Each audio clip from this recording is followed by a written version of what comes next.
Welcome back, everybody. Matt the Bat here. Hope you're having a good weekend.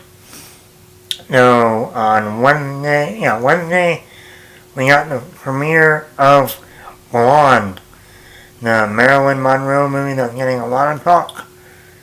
A lot of talk on the internet. This was shown at the film festivals. Ana De Armas got a 14-minute standing ovation. And I finally, on Thursday night, I watched the movie on Netflix. And I'm going to give you my review. Also, I want to get into Marilyn Monroe. She is known as one of the biggest Hollywood stars of the 40s and 50s, 60s. She was one of those Hollywood starlets, if you will, during the golden age of Hollywood. And ever since then, so many actresses have tried to mimic her career, have tried to look like Marilyn Monroe, the blonde. Movies have tried to even have inspired their characters to look like Marilyn Monroe. She is a Hollywood icon. And if you ever know anything about the history of Marilyn Monroe, you know her life was tragic, even from an early age. In fact, I actually been reading this magazine from, I think it's Time magazine. I think it's Time. Something like that. Been reading this throughout the past couple months. Goes through her entire history from childhood to the time of her death. And it's an eye-opening magazine, not a book, a magazine.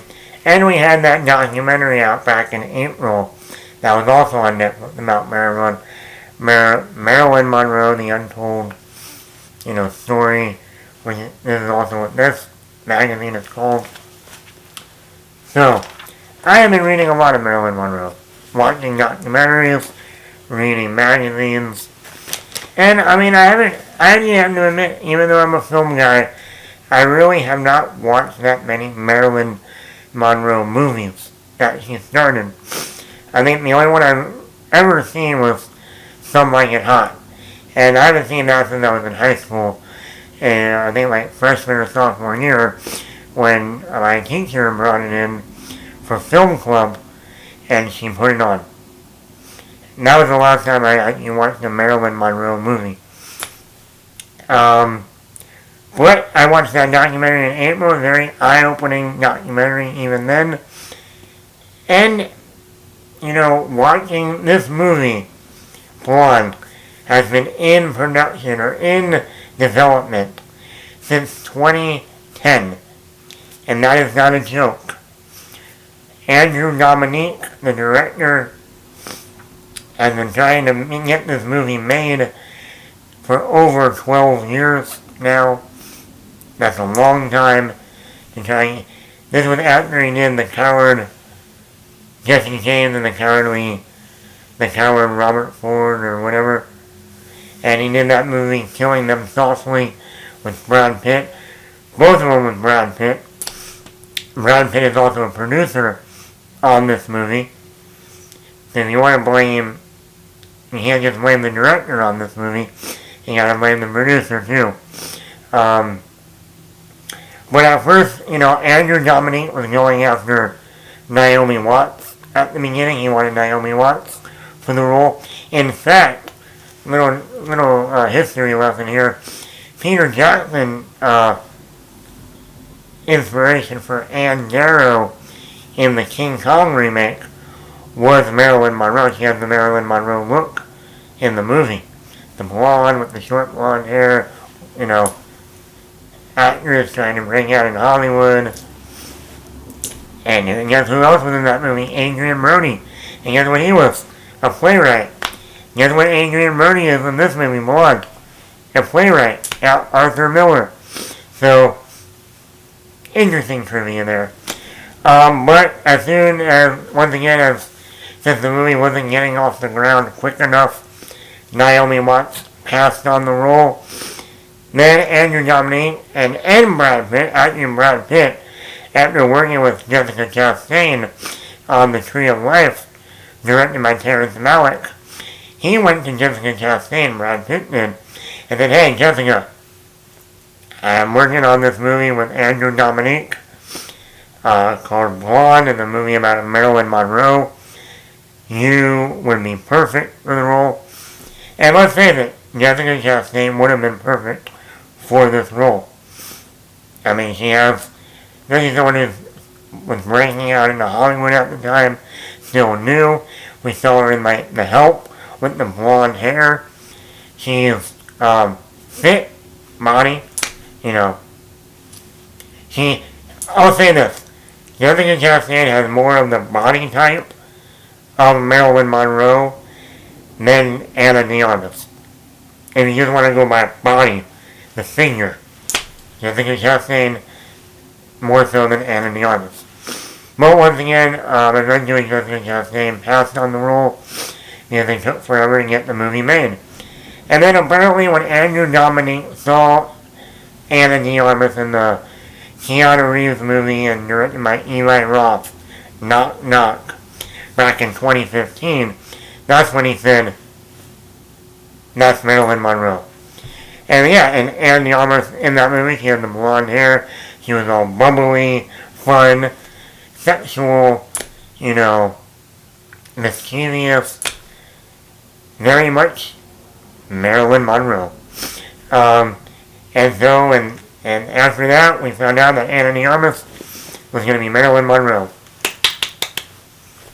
So that is how this movie has been working on since 2010. Now let's get into the movie itself. Blonde. Positives. Hands down, the best part of this movie is Ana De Armas. She truly embodies the character of Marilyn Monroe. The dark side of getting into Hollywood, dealing with people, the struggles she went through, the acting, just the mirror, how there were moments in this movie I thought they changed the footage and put the actual footage of Marilyn Monroe in the movie. That's how good and how like a look-alike Ana De Armas looked compared to the real Marilyn Monroe. There were times I was like, wait a minute, is that the real one or is that Ana De Armas? So in terms of the look, impeccable. The acting, perfect. I mean, if you want to, even if you don't like this movie, Ana De Armas carries this movie, this almost 3-hour movie, on her shoulders.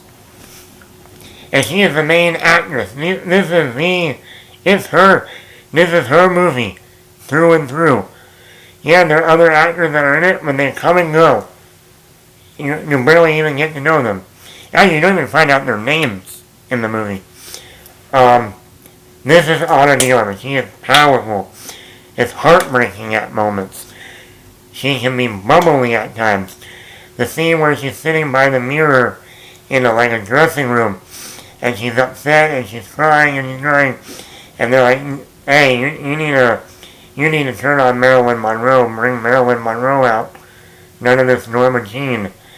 And the way she just, in an instant, completely turned into the Hollywood icon, Marilyn Monroe, the hot blonde actress, it was like, whoa, that is powerful acting, just in that one scene alone.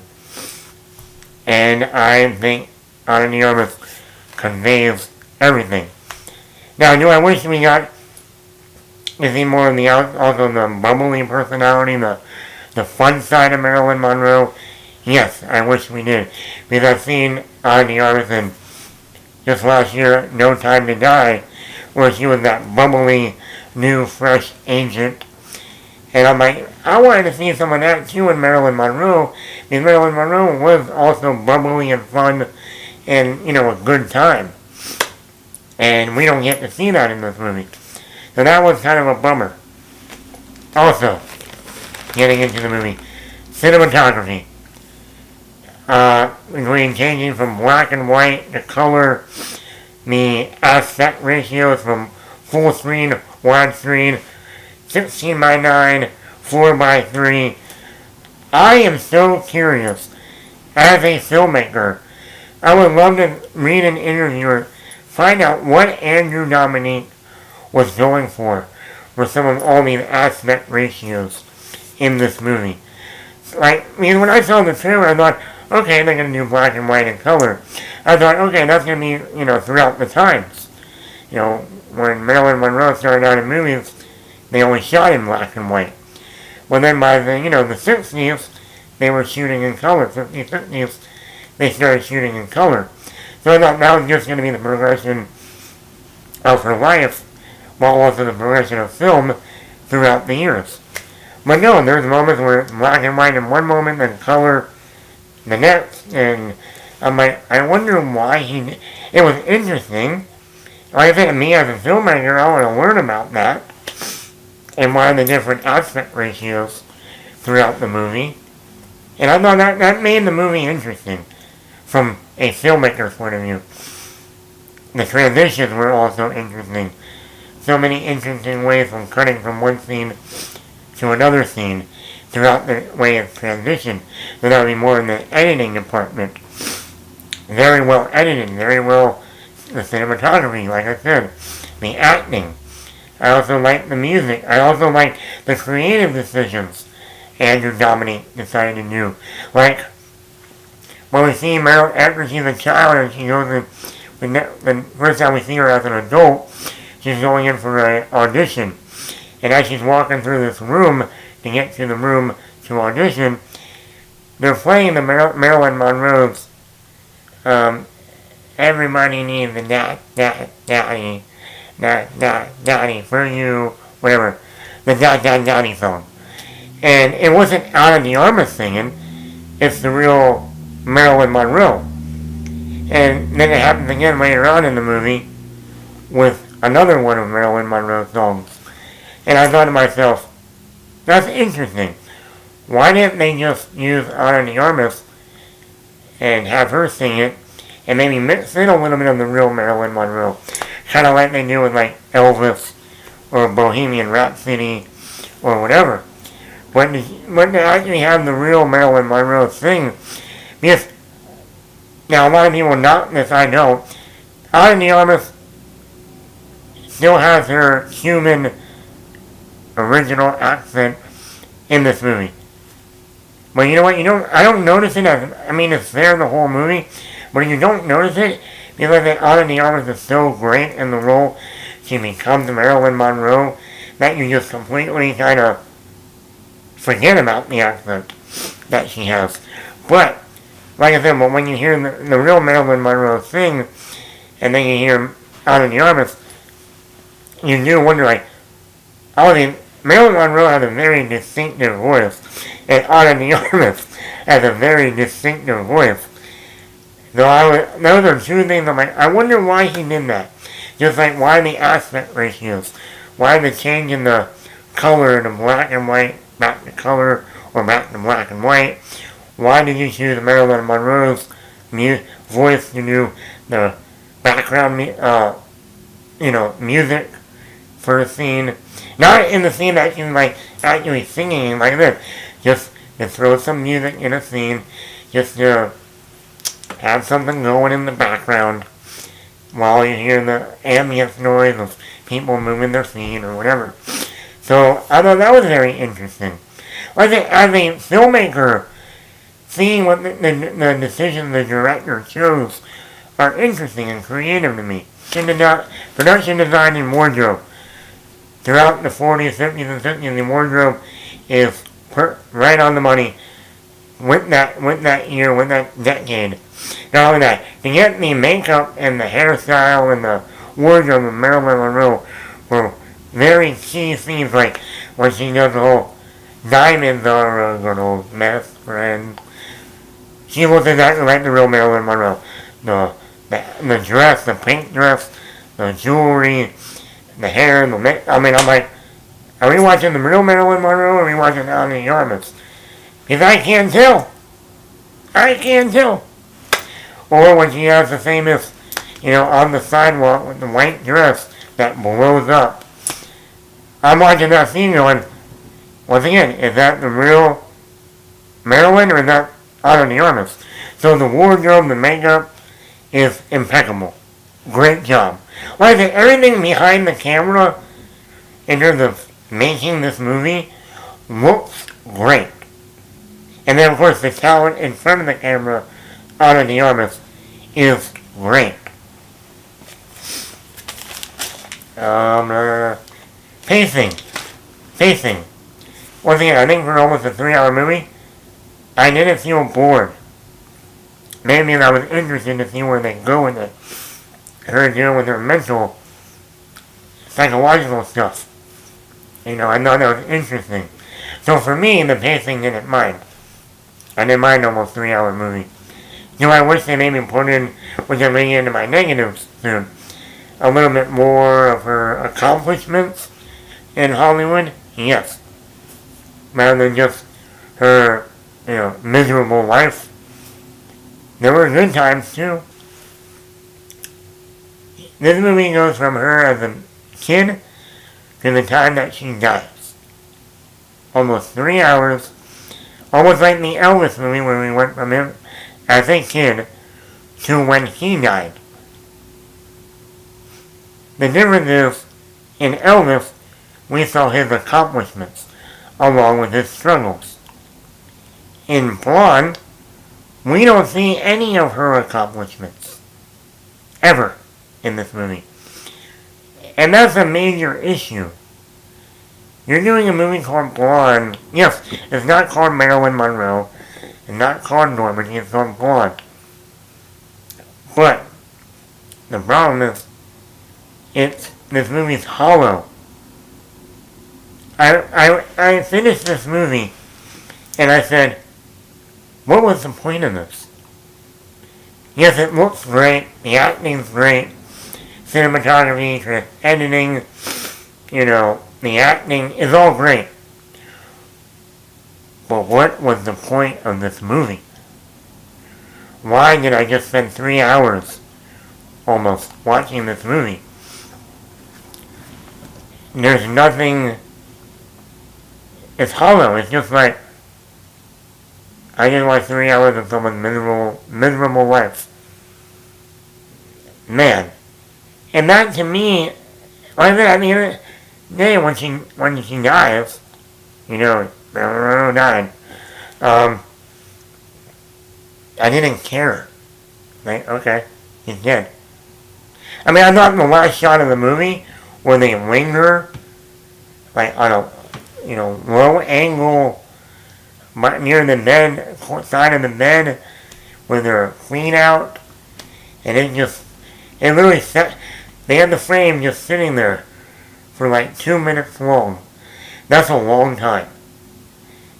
And I thought, but instead of having that moment of looking back on her life and her accomplishments that you would normally ponder in that moment, I was just like, oh, that's an interesting shot.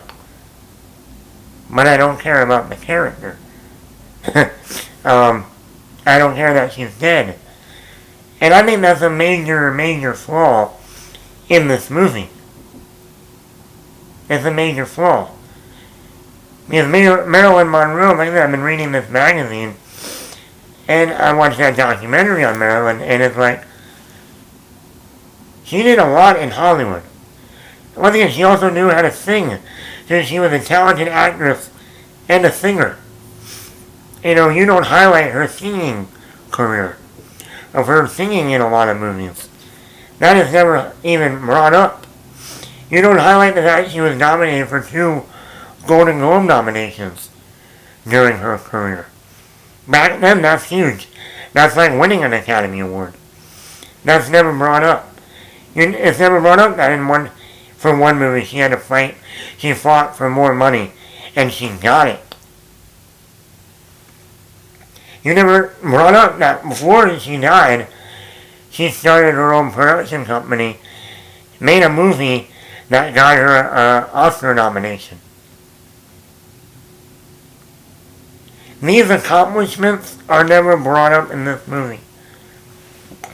You're doing a movie about her entire life, but you fail to show the balance of a career.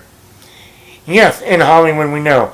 Hollywood, I always said, it's funny when I was younger, you watch American Idol, and oh, you got your golden ticket, you're going to Hollywood, yeah, yeah.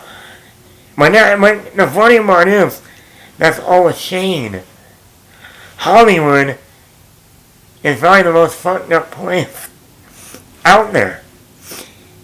And yes, we see how messed up Hollywood is in this movie. But we also see it in our real life with like a Harvey Weinstein. But with every actress that has dealt with a Harvey or dealt with this stuff, they have accomplished stuff throughout their career also. And we don't see any of that in this movie. And I think that's a real shame. It's funny because they made a movie of Marilyn Monroe in 2011 called My Week with Marilyn, starring Michelle Williams. She was very good in the role.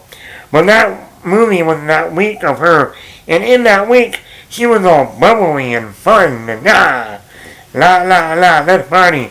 Happy birthday, Mr. President. In this movie, we don't get any of that. You know, and like, where's that Marilyn? Why don't we see a little bit of that bubbly, fun Marilyn Monroe? And I think that was a missed opportunity. We're going to do a movie about her entire life. Show her accomplishments. Along with the bad. In fact, that would have made it even more compelling that this woman who went through all of this throughout her life, from her mother being abusive, verbally and definitely physically abusive, they don't even touch in the movie on some of the stuff her mother did to her when she was just a baby. Oh my God, you want to talk about horror stories? Oh boy. They don't get into some of the other stuff that she went through. But you take care of all this other stuff. Abusive husbands. Producers raping her. Now, the John F. Kennedy stuff, we'll get into that. But still, the John F. Kennedy stuff. Even Arthur Miller, played by Adrian Brody, that was one marriage that actually was normal. And they don't even go into that in this movie. You did have a piece of one marriage that worked. But you don't even touch on that. So I'm like, what? Because people are going to watch the movie and think, oh, Marilyn Monroe had a horrible life. And I never want to go to Hollywood ever.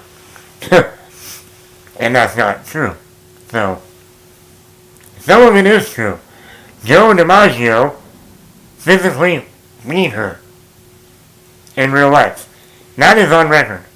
That she would come on set and have all these bruises all over her body from Joe DiMaggio beating the shit out of her. And they had to cover it up with makeup before she got on set. That is true. So, which is even interesting in the movie, they don't show him really beating her. They have the camera, and they go into another room, and you see the chandelier shaking, and you hear the belt whipping, but you don't see anything. And I think, oh, okay, well, not that I'm saying I wanted to see that, but I'm like, but you showed that in The Godfather, when Talia Shire's husband was beating the shit out of her, and then Sonny had to come over and beat the shit out of him, but we don't show that in this movie. But the movie is NC-17. Okay. Also, let's talk about themes in this movie. The biggest theme of this movie: men are horrible. Doesn't matter what profession you are in, if you are in a position of power and you are a man, you are horrible. Now keep in mind, this movie is based on a book by Joyce Carol Oates, who is a female. Well, the book is supposed to be fiction, even though there are stuff in the book that actually did happen. So it's not really fiction. I don't know how it's fiction when it's technically not fiction. Non-fiction, but anyway. This book was written by a female. So when I watch this movie and I see the themes of men, abusive, I go, okay, and that's the only theme that, okay, big Hollywood producer, works in the film industry, abusive, rapes Marilyn Monroe. Big A-list athlete, retired, Joe DiMaggio, one of the best baseball players that ever lived, physically abuses his wife all the time. He's in power. John F. Kennedy, President of the United States. My sister might want to get rid of those John F. Kennedy pictures. Has Marilyn Monroe just to come over to give him a blowjob. And John F. Kennedy's married at the time. Well, because he's in a position of power, and she's just this little actress. But all three different professions, abusing women in different, this one woman, in different ways. So it's basically saying, it doesn't matter what profession you're in, as long as you are in power, you can do whatever you want to women. That's the message of this movie. That's not a good message when people want to sit down and watch a movie called about Marilyn Monroe. I'm watching them, I'm like, oh. I'm like, I thought JFK was one of the best presidents ever. This does not look good. This does not look good. I'm like, wow. Wow. So, and then that brings up the NC-17 rating. Why is this movie rated NC-17? You don't see the abuse happen on screen. Yes, in one scene he does slap, Joe DiMaggio does slap Marilyn Monroe, and she falls on the ground. Okay, one time. You don't see any sex scene. Yes, there is a rape scene in this movie. But, once again, compared to the movie The Girl with the Dragon Tattoo, the David Fincher movie with Daniel Craig and Rooney Mara, you know that scene where that guy, her social worker, rapes her? That movie was rated R. Let me repeat. That violent, horrible, almost scary rape scene in The Girl with the Dragon Tattoo, that movie was rated R. The rape scene in this movie, Blonde, is like G-rated. Now, once again, I gotta be careful. I'm not saying you're measuring the how far they went with the rape. No, my point is, you named this movie an NC-17 for what? 1 5-second rape? And one guy slaps a woman and he gets an NC-17? I've seen a lot more action movies and you will have a lot more violence. Yes, is there a lot of nudity in this movie? You see a lot of Ana De Armas topless. Yes. But then we see Titanic. That was PG-13. We saw more of Kate Winslet. So I don't get why this movie got NC-17. I really don't. one rape scene, one physical abusive scene, and, okay, a lot of Ana De Armas nude. But only the top half. Why didn't it at NC-17? I don't know. I think that was another one of those, let's draw up some controversy, let's draw up some news on the internet. So I don't get why this movie got NC-17. Overall, I think Ana De Armas is great in the movie. Like I think a lot of the behind the scenes work, editing, cinematography, production, wardrobe, makeup, all great. I think there are some creative decisions in this movie that I thought were very interesting. I didn't like the whole daddy thing either. We realized that obviously Marilyn Monroe, her mother was abusive, and she never knew who her father was. So she has a father complex. So every boyfriend or husband she has, instead of calling them by their name, he refers to all of them as daddy. Daddy, daddy, daddy. It was like, okay, enough with the daddy. I mean, no, it got to be a little bit annoying. Like, no, you don't need to call him daddy. Call him by his real name. Joe, Johnny, Charlie Chaplin Jr., Arthur Miller, Arthur. Daddy, daddy. Like, enough with the daddy. I know it's like a father complex, but you don't need that maybe one time, maybe two times, but every time, no. I just wanted one of them to say, I'm not your daddy. I mean, really. And like that, all the other actors, we don't spend enough time with them. Adrian Brody. Bobby Cannavale as Joe DiMaggio. We only have one scene with John F. Kennedy.